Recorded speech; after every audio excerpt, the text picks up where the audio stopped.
ऊंटारी बातां आकाशवाणी उदयपुर, बीकानेर, बांसवाड़ा, सूरतगढ़, डूंगरपुर और माउंट आबू से प्रत्येक माह के दूसरे चौथे शुक्रवार को शाम 5:30 से 6 बजे तक आप सुनेंगे ऊंटों पर विशेषज्ञों की राय और जानकारी। ऊंटारी बातां के इस भाग के प्रायोजक हैं राष्ट्रीय उष्ट अनुसंधान केंद्र बीकानेर। ऊंटारी बातां बीकानेर स्थित राष्ट्रीय उष्ट अनुसंधान केंद्र बीकानेर ऊंटों के संवर्धन एवं अनुसंधान के क्षेत्र में कार्यरत है।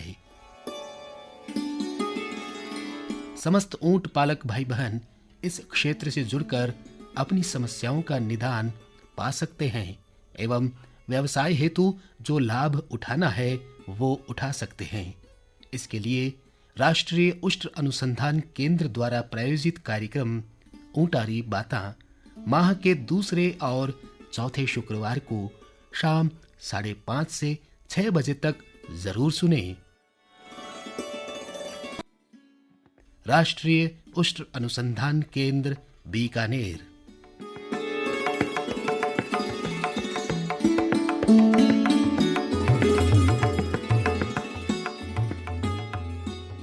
राम राम सा ऊंटारी बाता कार्यक्रम सुनने वाला सगला बहन भाया ने ओम जी भाई और भोम जी भाई रा घना घना राम राम राम राम राम राम भोम जी भाई राम राम ओम जी भाई राम राम। कई बात है आज तो ये गवा ववा फेर माथो ढकपरो रे आदि को सोलड़ी और ओढ़ रहे हो तो कई सी पड़न लाग गयो। सी तो देखो इया ने ओम जी भाई के अपारे क्या करे नी कि कोले तो जब पानी छिड़े नी और छिड़ते ही ठंड शुरू हो जाएगा। हाँ भाई देखो आए बात तो सही को देखो लाल जिना कोलायत को मिलो हो और वो पानी हिलते ही ठारी शुरू होगी। ई ठारी रे मायने आप रे शरीर रो बचाव तो आपा नहीं करनो पड़ी नी। हाँ देखो ए जापता राखे हूँ और सचेत रहे हूँ आपा रोगा सु बच सका नहीं। देखो सर्दी जुखाम बुखार की न की रोग हो जाए और आपा देखो काम धंधेड़ा आदमी हाँ जे घर बैठ जा मत तो खावा के बिल्कुल इन खातरी तो देखो कब्बा पेरोड़ा थे मुना ना के थे शौकीन है मैं ये आ गया चोरियो पैर परो मु तो देखो जल्दबाजी में आज निकल गयो चौपाल में मैंने आवनो सरो आज थोड़ा हरखी जोड़ो देखो सेव बड़ी बात देखो चौपाल में कितना जना देखो बड़ा बुजुर्ग भी बैठा है टावरिया भी बैठा है देखो राम राम राम राम बैठो बैठो बैठो आराम से बैठो। हाँ देखो कितना जना हार बैठा है डी रखे सा तो पहला तो मैंने आज बताओ आज चर्चा सारू विशेषज्ञ कौन आया है। देखो सा आज विशेषज्ञ आया है यहाँ पर एनआरसीसी सु आकृति श्रीवास्तव जी। अच्छा आप ऊंट संरक्षण और उद्यमीकरण विषय विशेषज्ञ है। हाँ बिल्कुल। तो पहला राम राम तो कर लिया बिल्कुल। आकृति श्रीवास्तव जी देखो आप रो चौपाल मैंने घणो घणो स्वागत है आपने मैं करा राम राम सा राम राम ओम जी राम राम ओम जी। जल्दी सुबह तो आज रो विषय कहीं राख्यो है। ओम जी भाई देखो विषय तो ओ है कि राजस्थान रे माए ऊंट डेयरी व्यवसाय री संभावना कई है। हाँ देखो विषय तो जोर को लाए होते हैं जानकारी अच्छी मिली आज। देखो यहाँ पर आज का है नहीं ऊंट पालक भाई है नहीं यही तो अपन कागज दिया लिखे तो सेव पहली तो डॉक्टर साहब महाराज का ऊंट पालक भाई है उनने थे आप रे काम री जानकारी दे हो सा। पिछले कुछ समय से लगातार पशुपालकों को और खासकर ऊंट पालकों के अलग अलग क्षेत्र में वो बीकानेर हो वो जोधपुर हो वो जैसलमेर हो इन सभी क्षेत्रों में ऊंट पालकों के समूह गठन या उनके ज्यादा ज्ञानवर्धन की किस तरीके से बदलते परिप्रेक्ष्य में नए नए तरीकों से पशुपालन को और खासकर ऊंट पालन को बढ़ावा दे सके और साथ में किस तरीके से इन निराले पशुओं के संरक्षण पे काम हो सके। लेकिन ये सारी चीजें दो कदमों के बिना बहुत अधूरी रह जाएंगी जिनका एक चरण है आपका पैरवी जिसमें हम सरकार के साथ लगातार बातचीत कर रहे हैं कि कैसे ऊंट पालन को पशु पालकों को ज्यादा से ज्यादा समर्थन मिल सके और साथ में कैसे उनको किसी न किसी सामाजिक उद्यम से या डेयरी के बिजनेस से कैसे जोड़ा जा सके। तो इस पे मेरा पूरा काम है और पूरे बीकानेर जोधपुर और जैसलमेर क्षेत्र में कुछ 3500 पशुपालकों के साथ मैं इस पूरे काम को आगे बढ़ा रही हूँ और आज आप लोगों के साथ इसी विषय पर और जानकारी साझा करने के लिए आई हूँ। आकृति बेन साहब बहुत ही बढ़िया जानकारी दी कि आप सीधा ऊंट पालक और पशु पालक से आप जुड़ियो रहो और एक दो नहीं हजारों की संख्या में आप लोग जुड़ियो रहो तो आपने अनुभव भी आछो है भूम जी भाई। बिल्कुल। हाँ नहीं तो देखो बात है जब डेयरी रही आई आप डेयरी के बारे में जानकारी दी। तो ऊँट और दूध से जुड़ी जी डेयरी है, बिन विषय पर हूँ थोड़ी सी बात करना चाहूँ कि आज की चर्चा विषय भी है राजस्थान में ऊँट डेयरी व्यवसाय की संभावना। तो इन बाबत आप महाराज जी का भी ऊँट पालक भाई है, बिया ने भी संभावना के बारे में थोड़ी जानकारी दे। ओम जी भाई, ऊँटनी के दूध को लेके सबसे पहले तो ये समझ बनानी बहुत जरूरी है कि ये सफेद सोना है और ये न सिर्फ ऊँटों द्वारा दिया गया सेहत को एक वरदान है, बल्कि एक बहुत ही अद्भुत प्रोडक्ट है बाजार से जोड़ने के लिए। इसमें मैं सबसे पहले आपको, जिन लोगों ने, वैसे तो हमारे पशुपालक भाई बहुत बड़े स्तर पे इसके बारे में जानते भी हैं, लेकिन फिर भी मैं एक बार आप लोगों को याद दिला दूं कि कैसे ऊँटनी का दूध डायबिटीज, ब्लड प्रेशर, बच्चों में होने वाली ऑटिज्म जैसी बीमारियों में बहुत ज्यादा लाभकारी है। इसमें लगभग 3 गुना विटामिन सी की मात्रा होती है। कोरोना काल में ऊँटनी के दूध को रोग प्रतिरोधक शक्ति बढ़ाने के लिए बहुत ही गुणकारी माना गया था और डॉक्टरों द्वारा सुझाया भी जा रहा था पेशेंट्स को। कुछ रिसर्च तो ये तक कहती है कि कैंसर जैसी भयानक बीमारियों के भी इलाज में ऊँटनी का दूध बहुत ज्यादा गुणकारी है। ऐसा एक प्रोडक्ट हमारे पशुपालक भाइयों के हाथ में मौजूद है, तो फिर उससे एक व्यवसाय को बनाना कैसे मुश्किल हो सकता है। तो स्वास्थ्य दृष्टिकोण से तो बहुत ही महत्वपूर्ण है। अब आप बात करें आप व्यवसाय से जुड़ी हो रही, तो बीर माने क्या संभावना है पशुपालक भाई ने कोई अच्छा अवसर मिल सके? ओम जी भाई, भारत में तो इसकी शुरुआत हुए बहुत समय नहीं हुआ है, लेकिन मैं पहले आपको दुनिया के स्तर पे और बाकी जो भी ऊँट पालकों के देश हैं उनके स्तर पे क्या चीजें हो रही हैं उसके बारे में अगर थोड़ा बता सकूं जी। तो 2019 में आपको ये जानकर खुशी होगी कि लगभग 11 बिलियन अमेरिकी डॉलर बड़ी इकोनॉमी थी, बड़ा मार्केट साइज था ऊँटनी के दूध के प्रोडक्ट्स का। सोमालिया, केन्या, माली, इथोपिया, सऊदी अरेबिया, नाइजीरिया, ये कुछ ऐसे देश हैं जिन्होंने लगभग 60% दुनिया का कैमल मिल्क मार्केट कैप्चर कर रखा है। इन सारी चीजों को देखते हुए भारत के food safety and standards authority of India ने जून 2017 से इंडिया मार्केट में कैमल मिल्क सेल को अलाउ किया था। इसका बहुत बड़ा कारण ये भी रहा है कि कैसे ये गुणकारी दूध अलग अलग तरीके के प्रोडक्ट्स में बहुत ही अच्छे से समा जाता है। वो भले ही आपका पाउडर की तरीके से हो, दही की तरीके से हो, चीज की तरीके से हो, मक्खन, आइसक्रीम, चॉकलेट, बच्चों को पिलाने वाला फॉर्मूला जो होता है, यहाँ तक कि ब्यूटी प्रोडक्ट मार्केट में भी ऊँटनी के दूध का बहुत ज्यादा उपयोग है। इन सारी चीजों को देखते हुए और आगे बढ़ते हुए कंपनियां भी अब ऊँटनी के दूध के बिजनेस में उतर आई हैं। ऐसे प्रयत्नों को कैसे बहुत बड़े स्तर पे किया जा सके, इन सारी चीजों को देखते हुए ही मेरा काम है और इसी पे हम आगे बढ़ रहे हैं। भारत में लगभग पिछले 20 सालों में वैसे तो ऊँटों की तादाद बहुत ज्यादा घटी है, लगभग पिछले 10 सालों में 40% ऊँट की तादाद घटी है।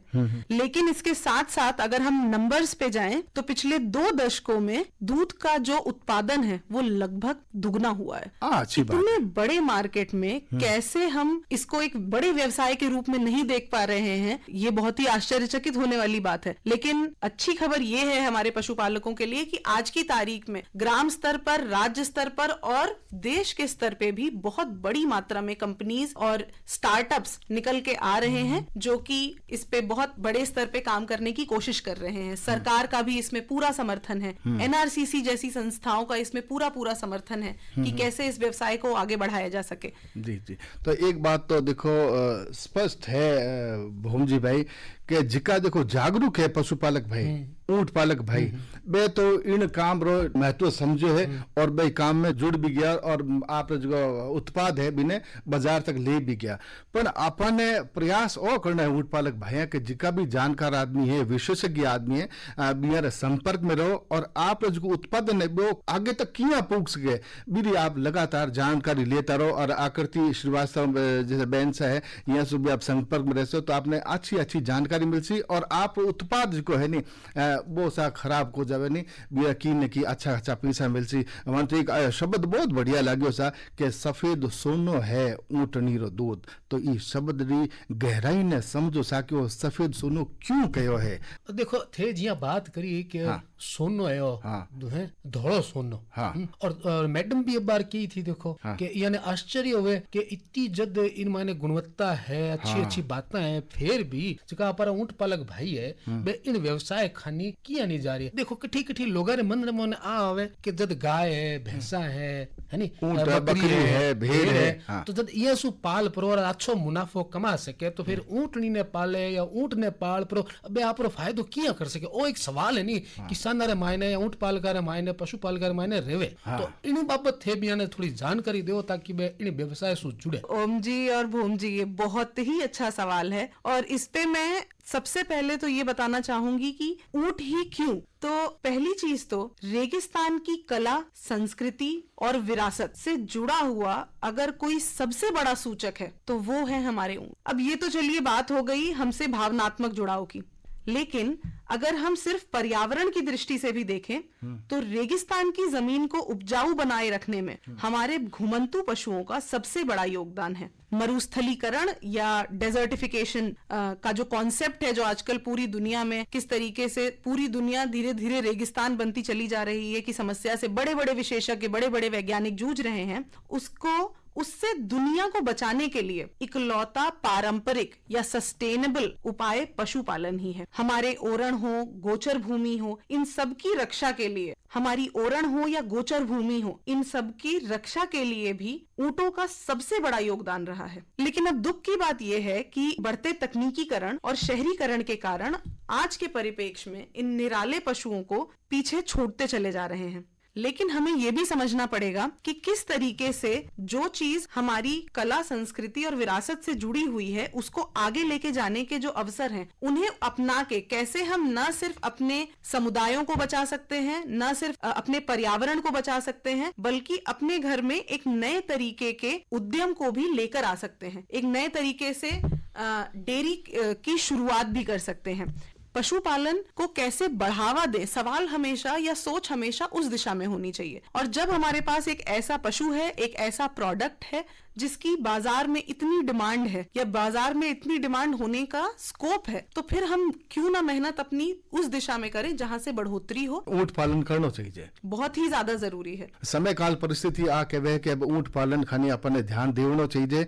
बीर खाने जी की निराशा ही भी निराशा भावना छोड़ पड़ा जहाँ करती श्रीवास्तव मैडम जी की कहवे ने बातें अभी ध्यान से सुनो और भी पर अमल करो।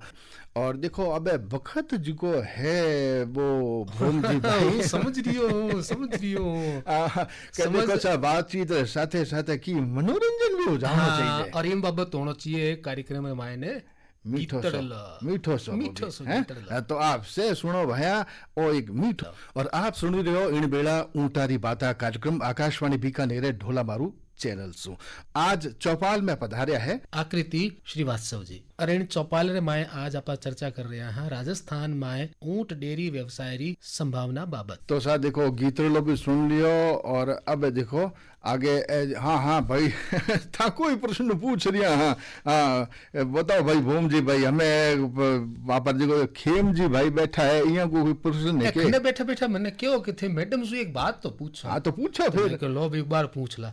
तो देखो आकृति बहन ए हमारा जगह ऊंट पालक भाई है पशुपालक भाई है बे आ जानना चाहे कि इन व्यवसाय सु बे किया जुड़ सके और आप जो ऊंट पालन रो जो व्यवसाय है वो किया कर सके ताकि बिया सु बिया ने आमदनी प्राप्त हुए। भूम जी भाई जितने भी ये डेयरी जो गांव स्तर पे काम कर रही है वो सारे लोग अपने अपने क्षेत्रों में आईएमसी या इंस्टेंट मिल्क चिलर जैसी एक तकनीक का इस्तेमाल कर रहे हैं। अच्छा। जिससे कि वो लोग गांव स्तर पे ही ऊंट पालकों से सबसे नजदीक जो भी आईएमसी हो वहां पे जाके अपना दूध जमा करवा सकते हैं। उस दूध को एक नियमित तापमान पे रखा जाता है जिससे कि वो उसकी जिंदगी थोड़ी लंबी हो सके। जी। जिसे हम शेल्फ लाइफ कहते हैं वो शेल्फ लाइफ बढ़ सके।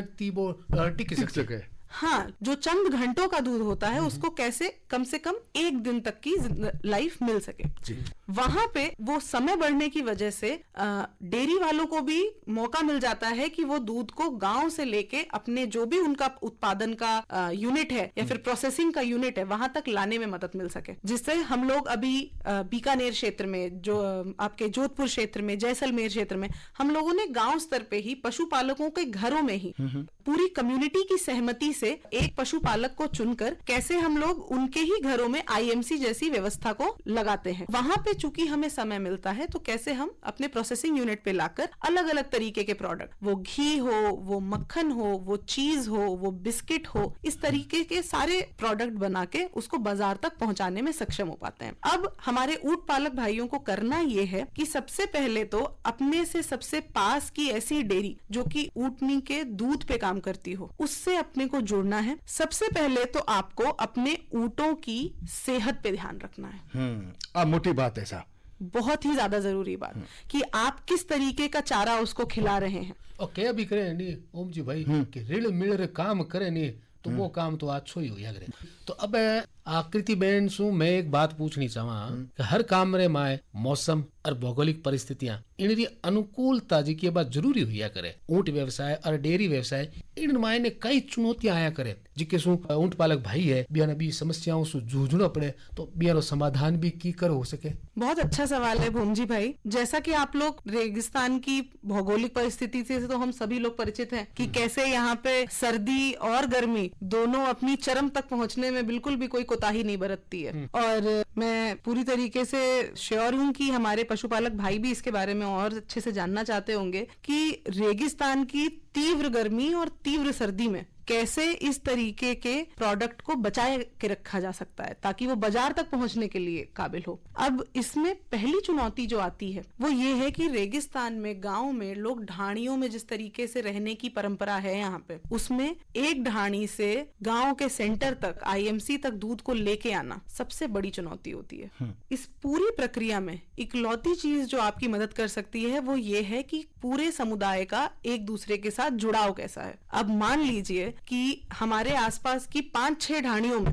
कोई एक व्यक्ति है जिसके पास एक गाड़ी हो, तो क्यों ना सुबह दूध निकालते ही आपस में वो समूह एक गठन हो जाए और वो पूरा समूह एक साथ अपना जल्दी से जल्दी दूध आईएमसी तक पहुंचा सके। बहुत ही ज्यादा तकनीकी प्रयोग भी करने पड़े हमें जब हम ऊँटनी के दूध की डेयरी पे काम कर रहे थे, जिसमें पूरा एक कोल्ड चेन जिसे कहते हैं कि दूध को ठंडा करके उसी तापमान पर एक जगह से दूसरी जगह और फिर वहां से आगे बाजार तक कैसे पहुंचाया जा सके, इस पे हमने बहुत बड़ा काम किया है। ये पूरा काम वैसे तो डेयरी के स्तर पे ही संभव है। किसान के स्तर पे कोल्ड चेन मेंटेन कर पाना या तापमान को नियमित कर पाना बहुत ज्यादा संभव नहीं है, लेकिन किसान अपने स्तर पे एक पूरा समूह गठित करके एक साथ समय समय पर दूध पहुंचा सकता है जिससे फिर वो आगे निकल सके। दूसरी चीज, रेगिस्तान में हमें लगता है कि चूंकि गर्मी इतनी ज्यादा है, सर्दी इतनी ज्यादा है, कैसे चलेगा कुछ भी, लेकिन यहाँ के समुदाय, यहाँ की जमीन, यहाँ के जंगल और यहाँ के जानवर अपने आप को इसी स्थिति में ढाल लिया है कि वो कितनी भी तीव्रता हो मौसम की,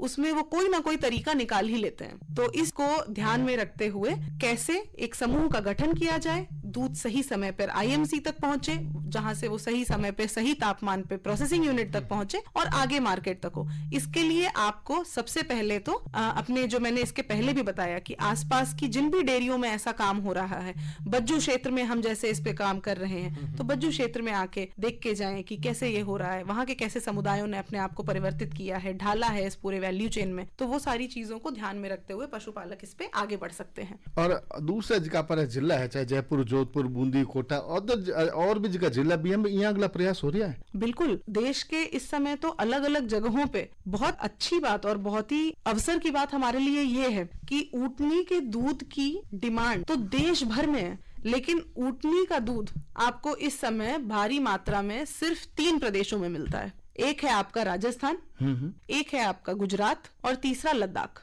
अब चूंकि दूध सिर्फ इन 3 राज्यों में बड़ी मात्रा में है और डिमांड पूरे देश भर में है, तो इन 3 जगहों के अलग अलग क्षेत्रों में इस पे बहुत बड़े स्तर पे भी काम हो रहे हैं। तो देखो भाई प्रदेश आज का भी पशुपालक भाई है, ऊंट पालक भाई है, आज की बात कही इन्हें आकृति बहन सा आ बहुत ध्यान देने की बात है कि पूरे देश रे मायने ऊंट ने दूध री आवश्यकता है।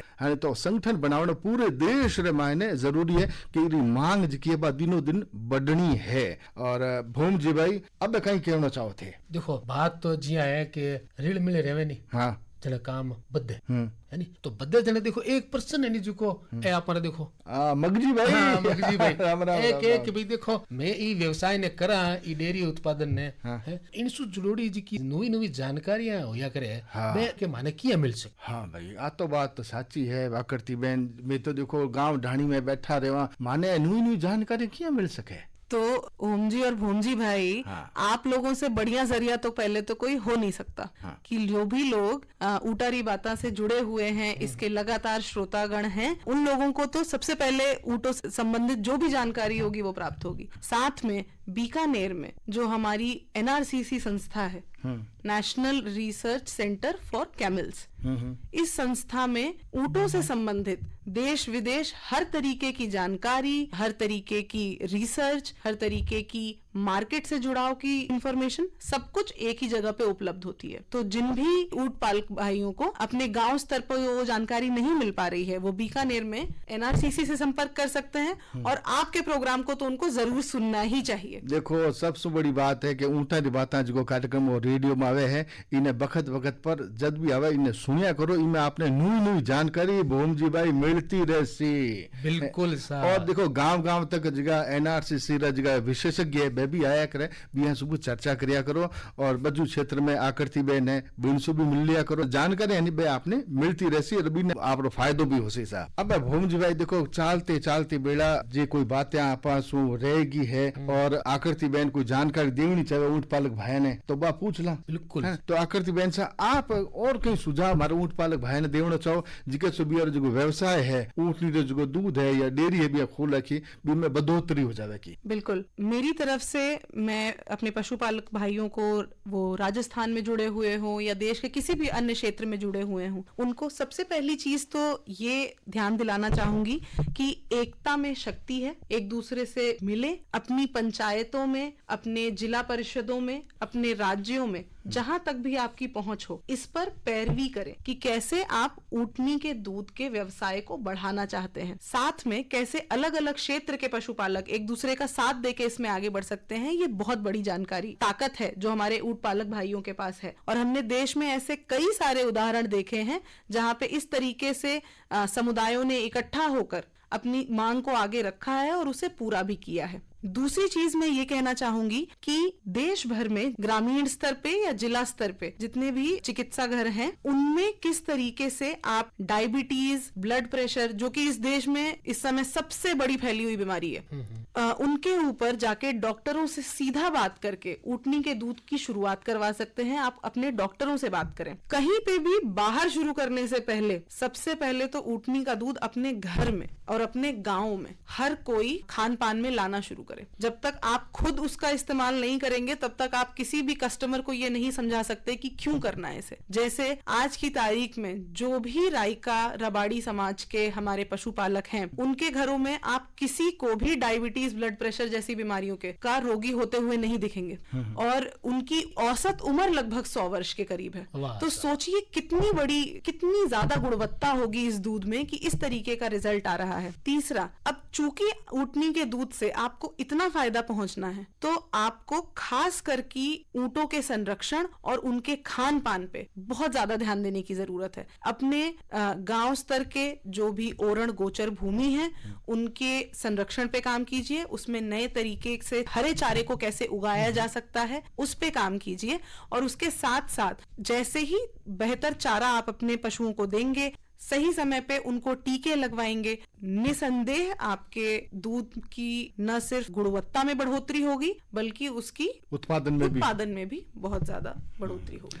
तो देखो ये बहुत छोटी छोटी बातें हैं पर बे भूम जी भाई बहुत ही कामरी बातें हैं कि अपन अगर खान पान रो ऊँटनी रो ध्यान रखसा, टीकाकरण नियमित करवासा तो देखो एक तो स्वस्थ रहसी और ऊँटनी स्वस्थ रहसी, ऊँट स्वस्थ रहसी तो बीरो से फायदो आपा नहीं है। हाँ है कि नहीं है? बिल्कुल है। तो और जदी तो देखो कि अपार जो व्यवसाय है नहीं अपार ऊंट डेयरी रो ओ आछो चाल सी। बिल्कुल सा। और ये अच्छे चालन वास्ते आपने ये काम पर विशेष ध्यान देना है। और इसमें एक और चीज जो बहुत जरूरी है हाँ कि अगर ये डेयरी का काम अगर ये पूरा दूध से जुड़ा हुआ या ऊँटनी के दूध, ऊँटनी के बाल, इन सभी चीजों से जुड़ा हुआ जो काम है, जो व्यवसाय है, वो आगे चल पड़ता है, तो ये बहुत बड़ी बात होगी हमारे पशुपालक युवाओं के लिए, जिससे कि वो पशुपालन को छोड़ अलग अलग तरीके की नौकरियां लेने शहर जाने के बजाय अपने गांव में रहकर अपने घर के ही किसी एक जानवर से अपना व्यवसाय चला पाएंगे। तो ऊंट पालन या पशुपालन पूरी तरीके से हमारे गांव से खत्म ना हो जाए,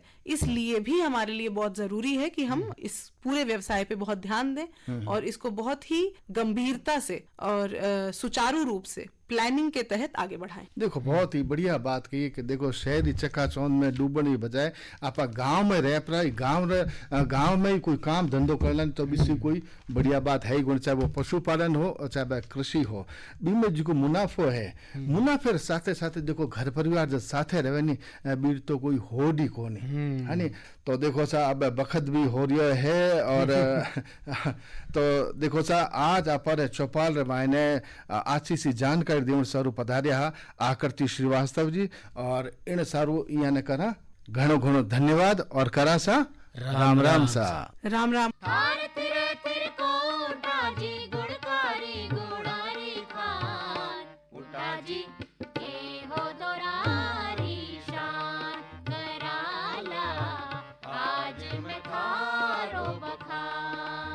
ऊंटारी बातां आकाशवाणी उदयपुर, बीकानेर, बांसवाड़ा, सूरतगढ़, डूंगरपुर और माउंट आबू से प्रत्येक माह के दूसरे चौथे शुक्रवार को शाम 5:30 से 6 बजे तक आप सुनेंगे ऊंटों पर विशेषज्ञों की राय और जानकारी। ऊंटारी बातां के इस भाग के प्रायोजक राष्ट्रीय उष्ट अनुसंधान केंद्र बीकानेर।